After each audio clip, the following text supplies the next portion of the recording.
Imagine a darkness so thick it feels like it has weight. You are 2.5 miles below the surface, locked inside a carbon fiber tube that groans with every inch of the descent, as if it were begging for mercy from the abyss. Outside, the ocean isn't just water anymore. It is a massive iron fist waiting for the perfect millisecond to close and crush everything that breathes. You don't hear the waves, you hear the pressure. You hear the dry snapping of carbon fiber, a sound like a whip cracking in the dark. It is the silent warning that physics has finally lost its patience with human ego. The descent took 2 hours, 2 hours falling into an absolute void, where the only light came from tablet screens and a small acrylic window that was never designed to withstand this depth. At this level, the weight of the ocean is equal to having the Empire State Building on your head. The Titan was a dangerous gamble made with materials that should never have been mixed. Titanium and carbon fiber expand and contract at different rates. Every time the Titan dove, the hull grew weaker, creating microfractures invisible to the human eye. Stockton Rush trusted his sensors, but the ocean doesn't care about software. While the world above went about its routine, 5 men sat on the floor of a cramped cylinder, trusting a video game controller.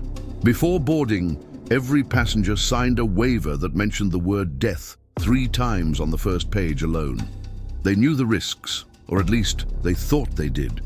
They paid $250,000 for a seat in a vessel that had no seat belts, no chairs, and no emergency exit from the inside. It was an experimental journey into a world where humans are never meant to exist. And the countdown to the end had already started. 1 hour into the dive, the atmosphere inside changed. The air grew cold, and the walls began to sweat with condensation. They were passing the midnight zone, where no sunlight has ever reached. The only thing visible through the small porthole was the occasional bioluminescent spark of deep-sea creatures, ghosts in the dark. The crew was silent, focused on the digital displays, unaware that the carbon fiber hull was already reaching its breaking point. Titan had an acoustic monitoring system designed to detect the sound of the hull cracking before it failed. It was supposed to give them time to surface, but at 12,000 feet, when carbon fiber fails, it doesn't give you minutes, it gives you microseconds. The cracking sounds they heard weren't just noises, they were the final screams of a structure being pulverized by 400 atmospheres of pressure. The end was no longer a possibility, it was a fact. At exactly 11:47 a.m., the Polar Prince lost contact.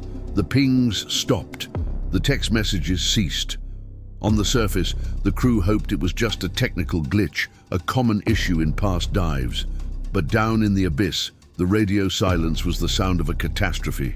There were no distress signals because there was no time to send them.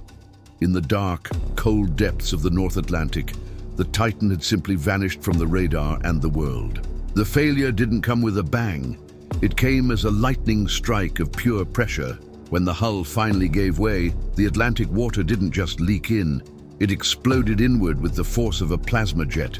Moving at over 1,500 miles per hour, the speed of the water was so great that it incinerated everything in its path. In less than the time it takes to blink, the air inside the submarine was compressed by a factor of hundreds. Physics took over. This compression was so violent that the air reached temperatures nearly as hot as the surface of the sun for a fraction of a second. The passengers didn't drown. They didn't feel fear. Their nervous systems didn't even have time to register a signal of pain. Before a single neuron could fire in their brains, they were gone. Human matter was disintegrated into dust. In a heartbeat, the Titan and its crew became part of the ocean floor, leaving nothing behind. The debris field tells the story of the violence. Pieces of white carbon fiber and twisted titanium were found scattered across the seabed, just hundreds of meters from the Titanic's bow. The ocean floor is a graveyard of dreams and arrogance. The search and rescue teams spent days listening for banging sounds, but those sounds were just ghosts of hope. The reality was much darker. The Titan had become a permanent part of the sediment, resting in the eternal silt of the Atlantic. Today, the Titanic has new neighbors of metal and bone resting in the dark. The ocean doesn't accept apologies, and physics doesn't negotiate with cheap innovation. To you, was this a quest for science, or just a high-priced suicide mission? Leave your thoughts below. Your engagement helps us unlock the next file. The next story is already being processed, and you won't want to miss it. I'll see you in the next 5 minutes. The archive is closed for now.